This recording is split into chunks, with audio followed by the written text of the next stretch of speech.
if Kuminga either can't find the exact contract he wants elsewhere or find a team that delivers the Warriors the type of sign and trade they need, the Warriors have an amount of leverage here itself. I could very easily see them working out a contract where he comes back with the idea of giving him a runway next season while also potentially trading him down the line. Jimmy for Jokic. Stop. That's what some of these deals sound like when people suggest. Well, we'll just talk to Anthony Slater right now, and he'll tell us what it is. Sound ridiculous. They're keeping Jimmy. They're keeping Steph. They're keeping Draymond. I would be shocked if that core three wasn't back to start the regular season next year. Now, come trade deadline time next, regular season, we'll see what the team looks like. But that's a long ways away. We're reacting to the aftermath of the Warriors season right now with Anthony Slater, a 95.7 The Game Warriors insider, and covers the team for The Athletic. And Anthony was obviously a part of all those exit interviews yesterday. Steph, Jimmy, Kuminga, Buddy, Draymond. Anthony doing a hell of a job in all the coverage all season long, and we greatly appreciate it. So, Anthony, I'm just going to ask you the question. Your biggest takeaway from all the exit interviews yesterday from the players was what? Could be from any of the players, but your biggest takeaway was what? I'd say one of two things. I mean, maybe just Steph kind of reaffirming that he probably would have played game 6, so it's just it's kind of like a further torturous nature of the series that they couldn't even get game 3, which felt like the game they should have got, or at least one for them. And then looking forward-wise, I mean, it's just the Kuminga situation, right? I would say the answers by the veterans to the Kuminga questions, but also Kuminga's kind of non-answers on his future. And maybe that's not an exit interview thing, because it's obviously something I've been and we've all been tracking for a year plus now, but just Kuminga's future, to me, that's the off season, because his contract situation is the pivot point on what they do with this roster. What happened with Jonathan Kuminga and the Warriors? I mean, you were there the whole time, essentially, right? He got, yanked in and out of the rotation. This has been really kind of 4 years. Unwillingness to maybe do some of the more marginal stuff, the off-ball defense, the rebounding. I mean, Kuminga mentioned it, that him and Kerr, half their conversation in the exit interviews was about rebounding. So, you could blame, front office for bringing various people in. I think if we go way back, it's probably Kerr on the biggest part of the pie chart as far as, playing Anthony Lamb over him, playing JaMychal Green over him, name some of the guys. But I think every situation we could probably rationalize Steve Kerr's rotation decision on that specific night. But, over the grand course of things, I can understand why a 22, about to be 23-year-old wing who just proved to himself once again on a playoff stage against a good defense that he can score, 23 points a game, basically, that he's ready to not just be, a marginal rotational wing that might get DNPs on any given night. Is there any way you could envision Jonathan Kuminga wearing a Golden State Warriors uniform in game 1 of the regular season next year? Yes, for sure. It's dependent on his market. The Warriors are not going to just let him go for nothing, right? He signs an offer sheet elsewhere and he can walk. And the Warriors are also not just going to willingly accept bad contracts back in a sign and trade just because, hey, X Eastern Conference team wants them and they have a couple of expirings on mid-tier to bad rotation players. All right, well, whatever. They'll take that in a protective first. No, they're worried about asset management and retooling the roster next year. So if Kuminga either can't find the exact contract he wants elsewhere or find a team that delivers the Warriors the type of sign and trade they need, the Warriors have an amount of leverage here. It's called restricted free agency, where they can match any contract offer. So both sides really need to work together. They both need each other in this situation.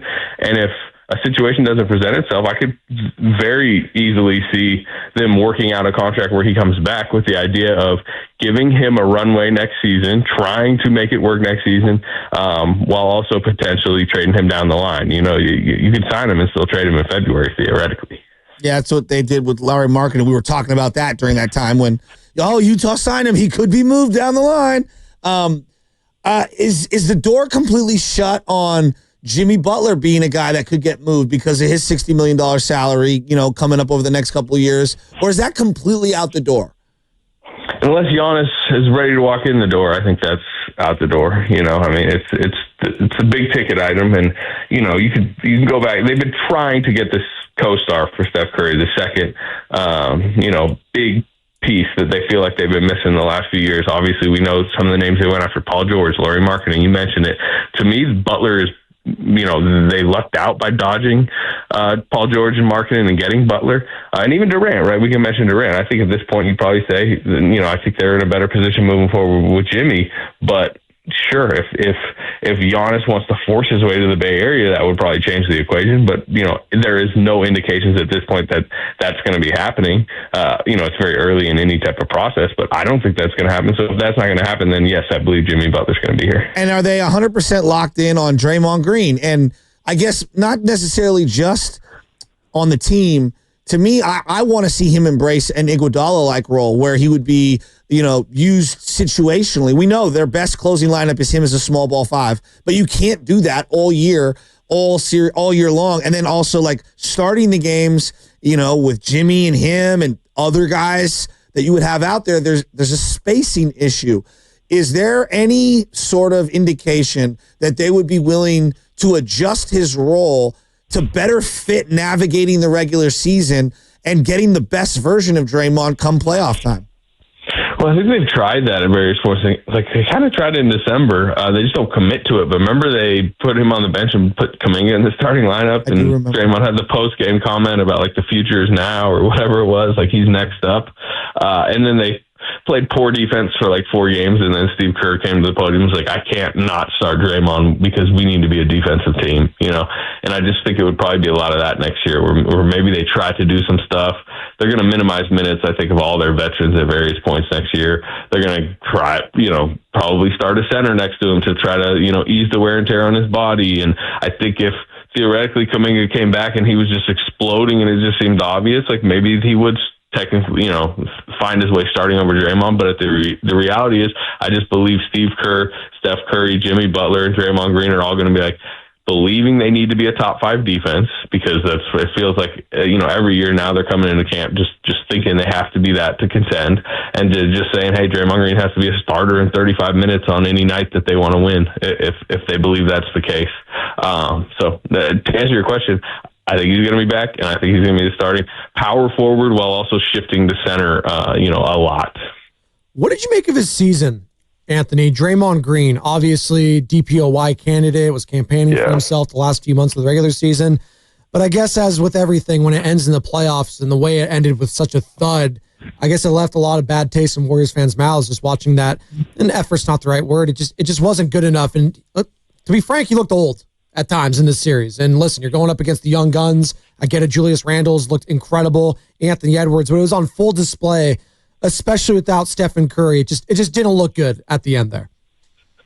Yeah, I mean, Julius Randle proved to be a tough matchup for him. Kind of bully ball, power forward, who he's had clashes with over the years that kind of, had a really good series. And it wasn't just on Draymond, and like Julius Randle, the way he's hitting threes, just the confidence he's playing with, that's a tough matchup for anybody. That's going to be a really difficult matchup for the Thunder and Nuggets in the next round. But look, he was great in the Houston series defensively. Well, at times, he certainly had the, he had the highlight. He had moments.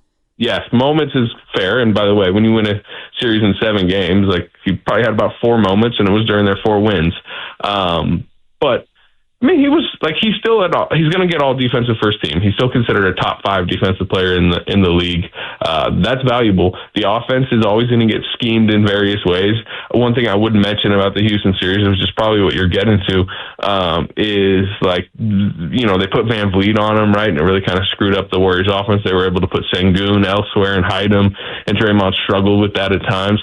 The offense is always going to create tricky situations. It's part of what's, you were mentioning the Kuminga pie chart earlier. I just think Draymond's playing style and the way he can kind of handcuff lineups at times has been somewhat of a blockage to Kuminga. So, but, they've decided to live with it. They've lived with it for, almost a decade and a half at this point.